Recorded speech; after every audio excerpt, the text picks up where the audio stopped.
Assalamualaikum warahmatullahi wabarakatuh. Kembali lagi di Belajar Bersama Putri. Pada kesempatan kali ini kita akan membahas mengenai pengolahan data geomagnet. Hal yang pertama dilakukan dalam pengolahan data geomagnet yaitu koreksi IGRF. Koreksi IGRF itu dibangkitkan oleh inti bumi, sedangkan koreksi variasi harian diakibatkan oleh pengaruh ionosfer matahari. Nah, medan magnet IGRF adalah nilai referensi medan magnet di suatu tempat, merupakan nilai kuat medan magnetik ideal di suatu tempat di permukaan bumi tanpa adanya pengaruh anomali magnetik batuan.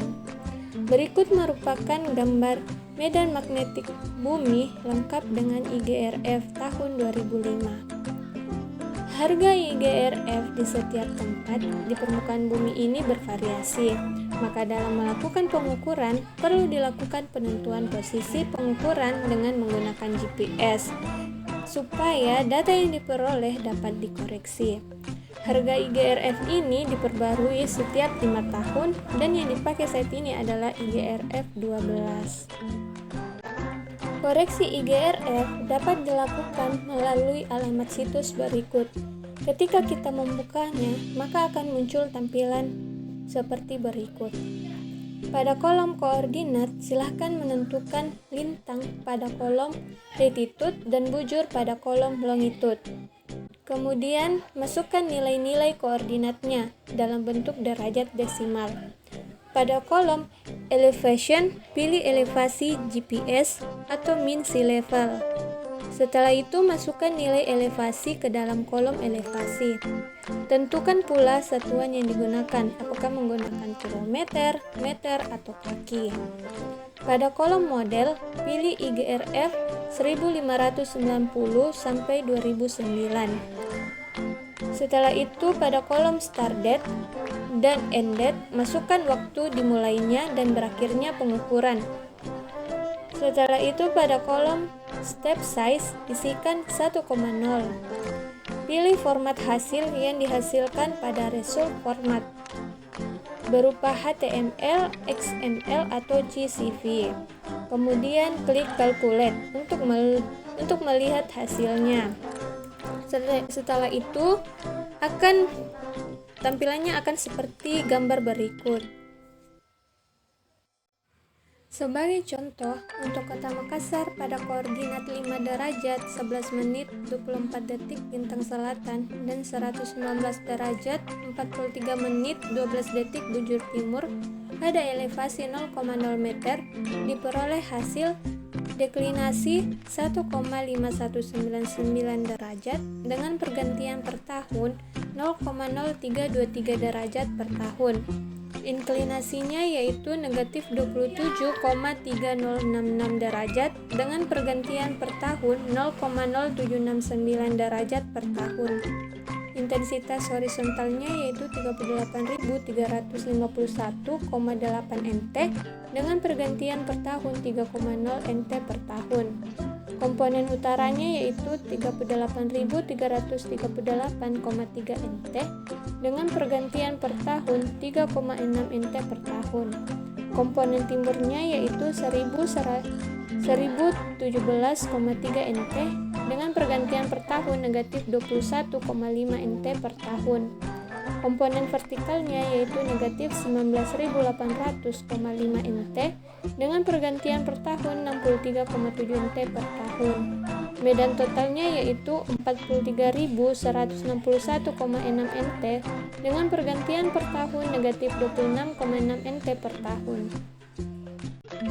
Yang kedua yaitu koreksi varian harian. Koreksi harian adalah penyimpangan intensitas medan magnet bumi yang disebabkan oleh adanya perbedaan waktu pengukuran dan efek matahari dalam satu hari. Nilai variasi harian ini bernilai positif jika hasil pengukuran terletak di bawah base level dan bernilai negatif jika hasil pengukuran terletak di atas base level. Nah, untuk contohnya yaitu Data variasi harian pengukuran geomagnet di Kabupaten Jeneponto seperti pada gambar berikut, yang diperoleh dengan menggunakan persamaan T_VH sama dengan T maksimal dikurang T minimal per 2 ditambah T minimal. Yang ketiga yaitu pemetaan anomali magnetik. Data medan magnetik bumi yang telah diolah disajikan dalam bentuk peta anomali magnetik. Peta anomali magnetik berupa peta kontur anomali medan magnet total. Peta anomali magnetik tersebut menggambarkan pola anomali yang berada di lokasi pengukuran. Pola anomali magnetik sendiri terbagi menjadi 3 pola, yaitu anomali rendah, anomali tinggi, dan anomali sedang. Anomali magnetik sedang memiliki nilai medan magnetik positif atau tidak terlalu besar, biasanya berada pada kisaran 0 sampai 100 mt.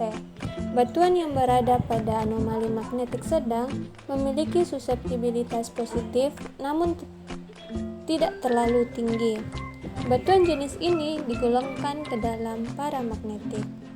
Sedangkan anomali tinggi memiliki nilai medan magnetik berada pada rentang di atas 100 mt. Batuan yang berada dalam anomali magnetik tinggi ini memiliki nilai suseptibilitas tinggi dan tergolong dalam batuan ferromagnetik. Interpretasi data anomali magnetik dapat dilakukan secara kualitatif maupun kuantitatif. Interpretasi secara kualitatif maksudnya yaitu menganalisis peta kontur anomali medan magnetik total dengan hasil yang diperoleh berupa lokasi benda penyebab anomali berdasarkan klosur kontur. Sedangkan untuk interpretasi secara kuantitatif yaitu menggunakan forward modeling dengan mencocokkan kurva anomali lapangan dengan kurva model yang dilakukan secara iteratif. Interpretasi data dilakukan dengan menggunakan perangkat lunak solver, MACPIC, Mac2DC, dan GraphMac. Interpretasi dilakukan dengan asumsi bahwa benda sumber anomali terletak di bawah permukaan bumi dengan suseptibilitas berbeda dengan batuan sekitarnya. Selain itu, ada beberapa parameter yang diperlukan dalam melakukan interpretasi kuantitatif yang berfungsi sebagai pembangkit benda sumber anomali, sehingga dapat membangkitkan profil yang sesuai dengan profil dan observasi. Parameter-parameter tersebut antaranya yaitu posisi, bentuk, volume, panjang strike, serta suseptibilitas yang dapat diubah pada suatu harga yang dapat membangkitkan suatu model.